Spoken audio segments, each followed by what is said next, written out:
Hi everyone, it's Vault Leader 101 here, just a quick tribute video for Wasteland Defense.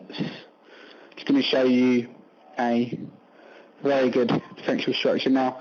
You see I've gone for the Iron Man Mark 1 outfit, which according to the stats says it has a 35 DR with the helmet.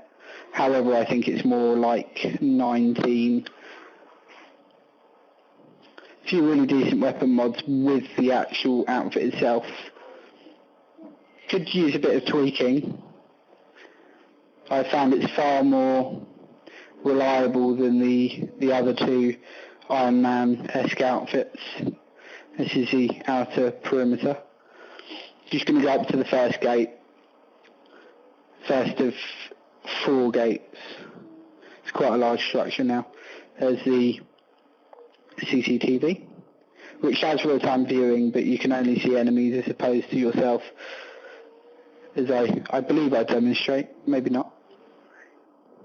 You see,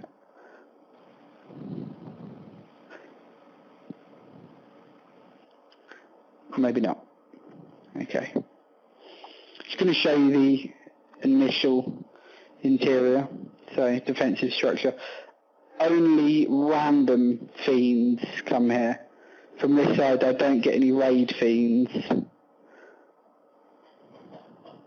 Raid is sort of Gears of War Horde style.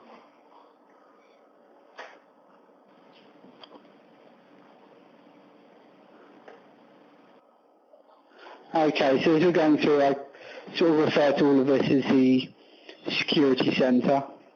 So a large area where enemies tend not to wander towards civilians, because obviously you have a lot of scavenger civilians who are unarmed within what I refer to as a village.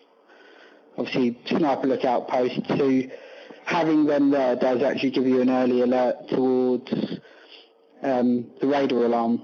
The radar alarm is just to the side they're walking past. Obviously high walls allow for objects not to get thrown over. I'm going to show you sort of where I initially thought I was going to create the town, but I found the NPCs were actually walking into walls as opposed to along the structure. They were falling off and getting stuck, so I decided to have them at ground level only.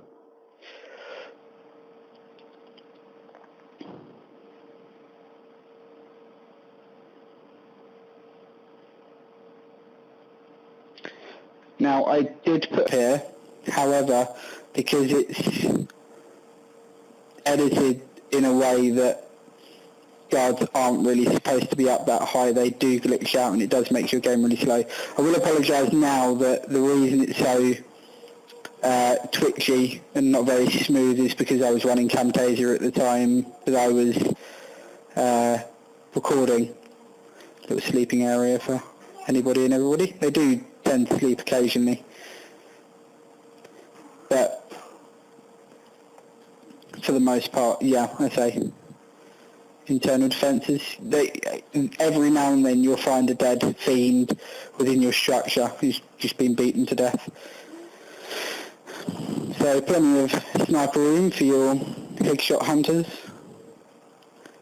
Hopefully they'll be introducing more building mods, so bedding, radios, so forth, just so you can sort of have a livable area, similar to that of Megaton house, so where you could sort of have themes and so forth. And I know it's very finicky, but keep the spirit alive. And we'll have to split this sound recording into 2, but I'll just quickly show you.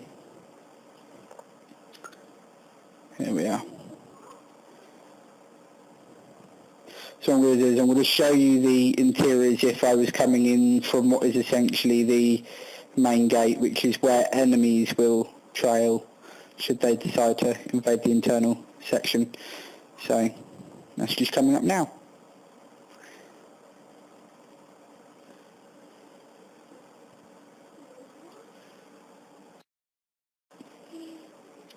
Okay, so as we come round, we're back in the control centre, or security centre, which I'm hoping to set up more internal defences. The themes tend to come from the north, I believe.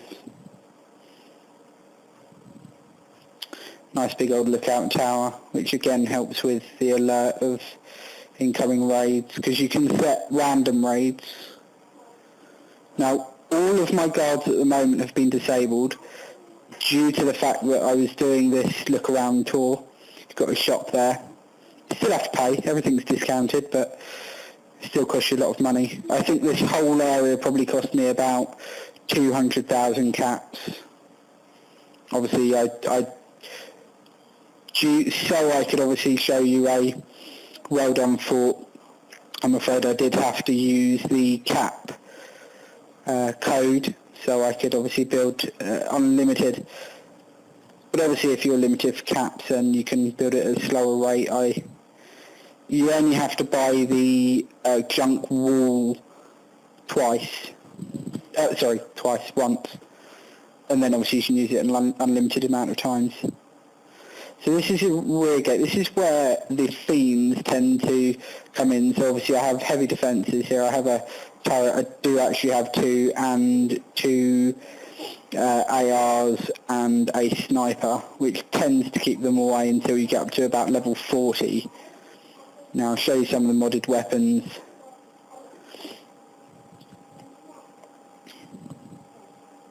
This weapon is by far my favourite weapon in the game for this reason.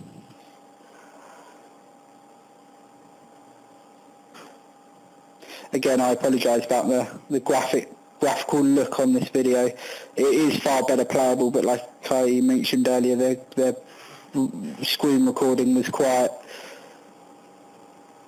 drained my CPU quite dramatically. Here are some other sort of weapon mods.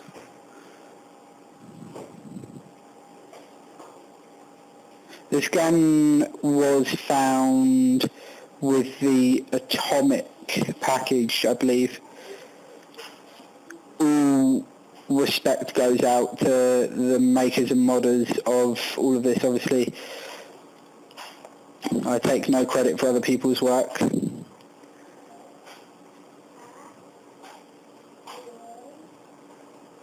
But I will take credit for my own.